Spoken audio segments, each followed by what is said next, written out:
everyone. It is actually my great pleasure to be here. I am the CEO of a company, of an organization. It's a social enterprise, but I'm also a proud founder of this institution. So I'm very happy to be here and to talk about something that I'm also very passionate about and I care for. What is it? Disruptive innovation in education. Now, why did I choose this? And is this something that we really need? To be or not to be? But this is actually not the question. The question is that we need to do something about it, and I will give you my proposal on it. So, let's start. What do polar bears have to do with this topic? Well, there is something that they have to do with it, and it's part of a story I want to tell you about my daughter. When she was 3.5 years old, we came back from the US, where I spent about a year working, and I noticed that I had been playing for her different videos and music and a lot of documentaries about animals. But I noticed at home that several mornings in a row, the pilot lights that were in the bathroom, when I woke up in the morning, were always unplugged. And then I started asking, who is doing this? I asked my husband.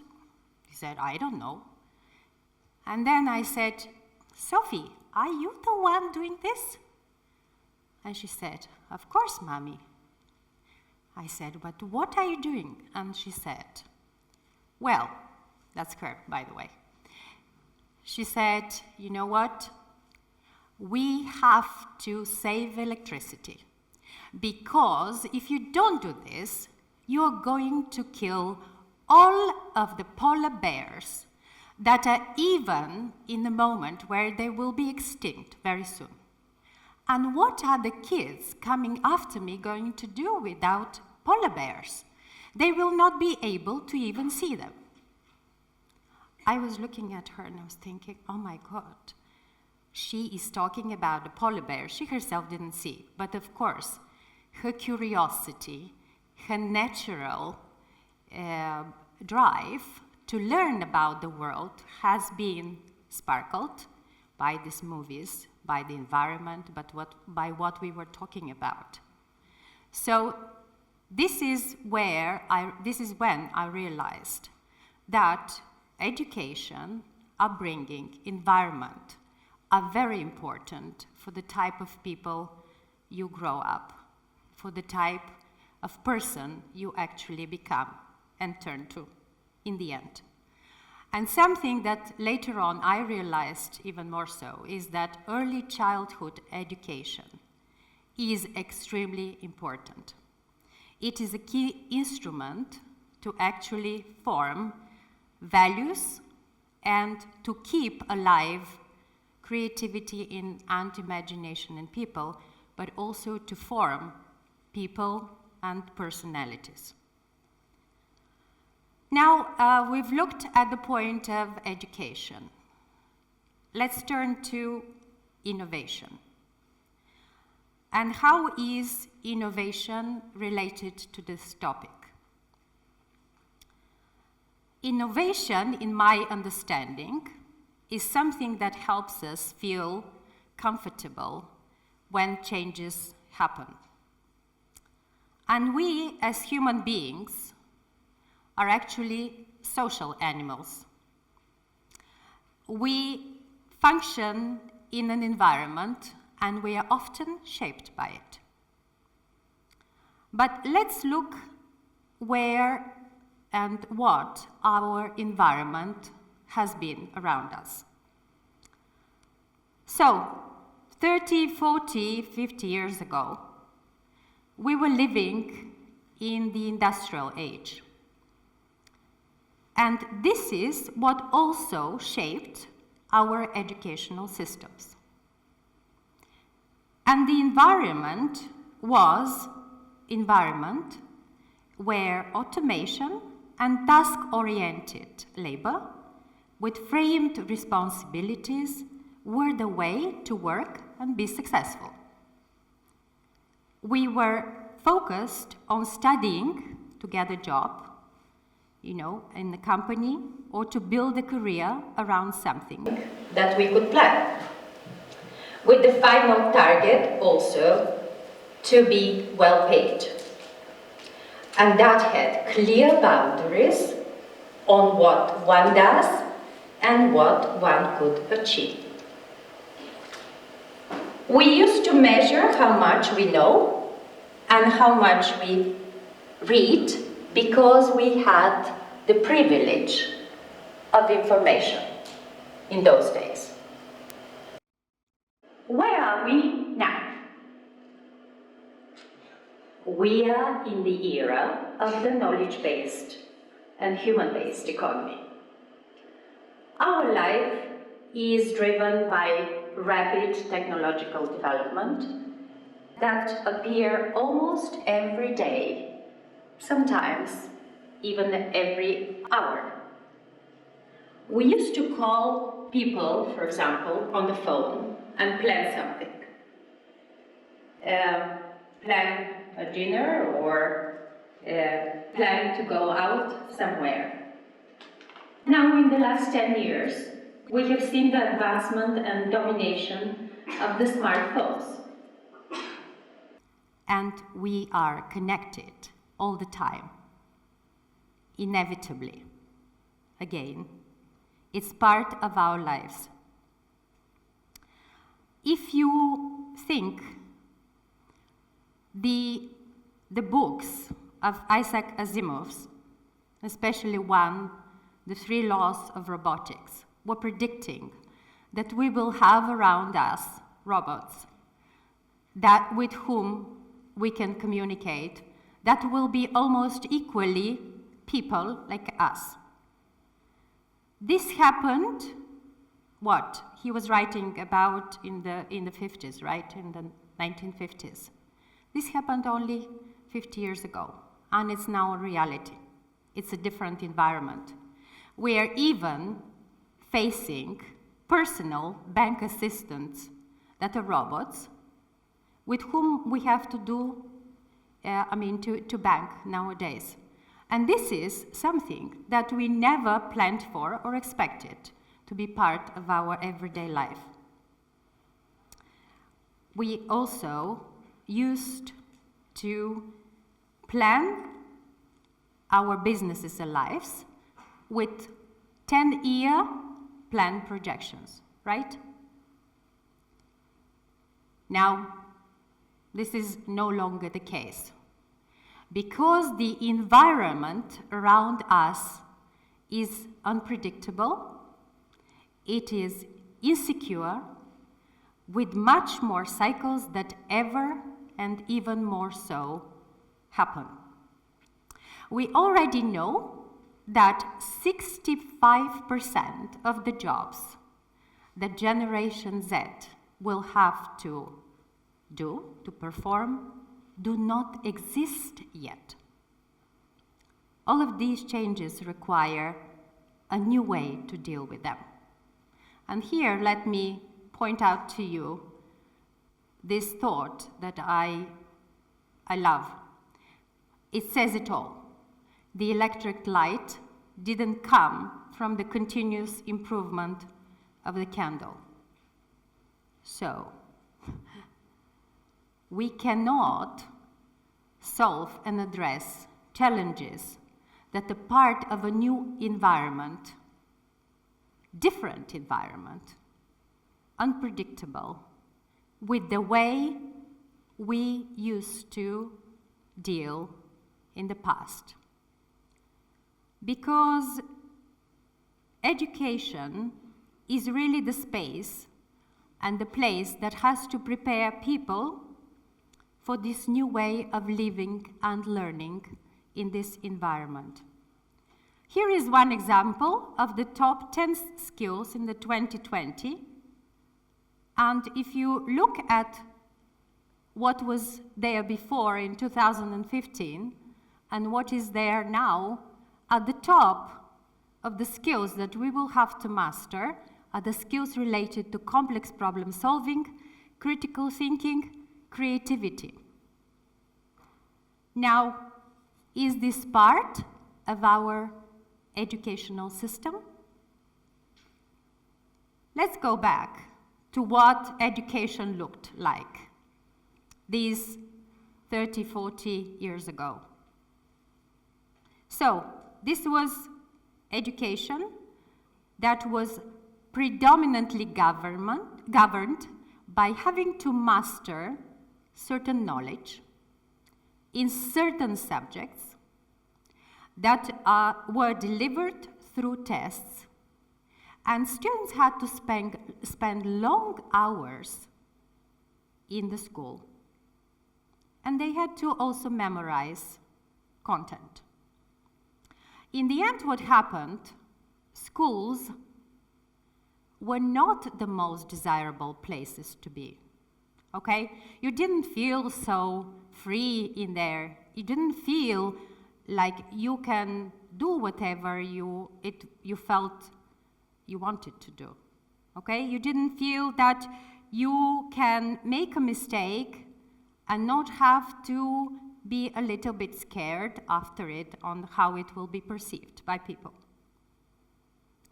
So this is an example also of a school that is predominantly in the space now, again, in a lot of countries, even in our country.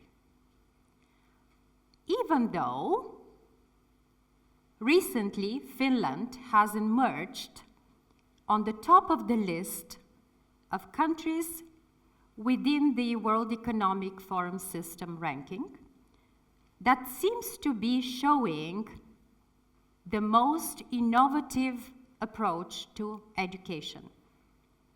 It seems that their students are not studying specific subjects. They combine various topics and different disciplines, and they work on projects. They are no longer delivering on tests. They are performing, working in teams, analyzing critically and creatively. And most of all, schools seem to be different spaces. You can take a book or your tablet and go and read it, take it out, share. You work together with others. You are not sitting at the desk.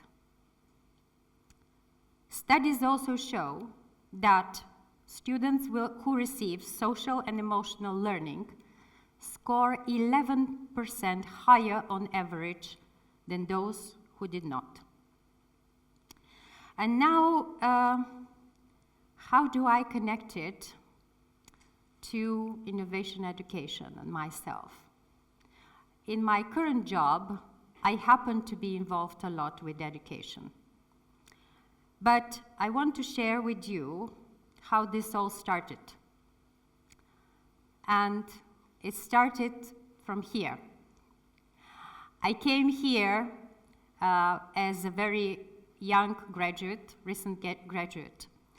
The university was looking for a dean of students. And the president interviewed me. I showed up in my hippie dress at the time. And the president said, "I'm looking for a person exactly like you. And could you start? I needed you to start 2 days or 3 days ago." I said, "Okay, but I have never done this. I do not know what the job description for Dean of Students is." And he told me, "You know what? This is exactly what we are looking for. I want somebody who is open-minded, who wouldn't be scared, who would actually want to try and to experiment and to do their best. Maybe somebody who is really going to take that risk and challenge for themselves. Because AUBG didn't exist here before. We don't have the institution. We have to make it together. I have to tell you that this took a lot of guts on my side at the time. Now I realize, retrospectively looking back, because I had to stand up in front of people who were looking at me and saying, "Who is this girl?" And I had to pretend I have the authority to be Dean of Students. And I did it because I really believed in education. I saw that giving people the choice to have education free will be something that will be so important in their lives. This also formed me as an entrepreneur and a person with an open and entrepreneurial self. Something that I also found very much reverberating with this is the thought of the founder of SlideShare, who says, "I would rather make mistakes than overthink." And now I feel good about what I do. That is why I would like to ask you to join me in the effort of disrupting innovatively education. Why? Because education needs a new paradigm. It needs a new story. I believe very much in the philosophy that Sir Ken Robinson shares about education, that it needs to become more personalized, more customized, and more democratized. And it will have implications, both economic and social, as well as cultural and personal on us. But for that, it will need to be innovated. And how? This is the approach of my proposal, to do it disruptively.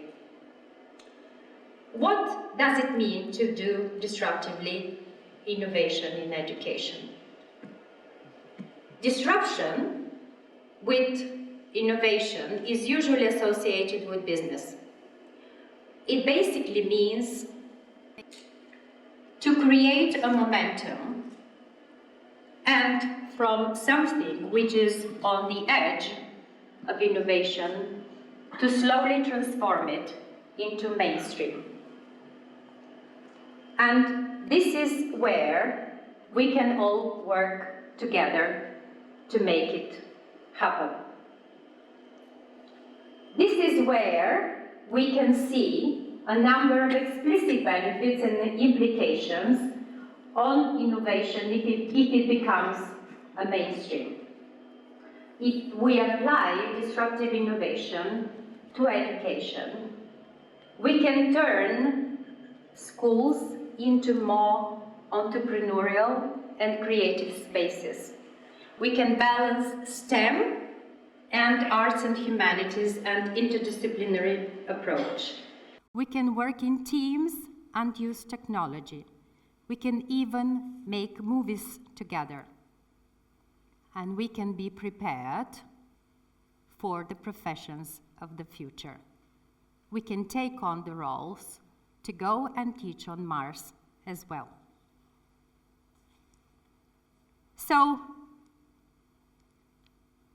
these are examples of how we can innovate education, using digitalization, applying interdisciplinary approach, also maybe making movies. This is part of the Space Odyssey, where we can see the prototypes of Skype and iPad. For this, though, we will need a critical mass of at least 10% of people to make it the real social impact and to use the disruptive innovation method to transform education. So I finish here with asking you to join me in this effort and this search, and to use the wings of imagination on that journey. Thank you.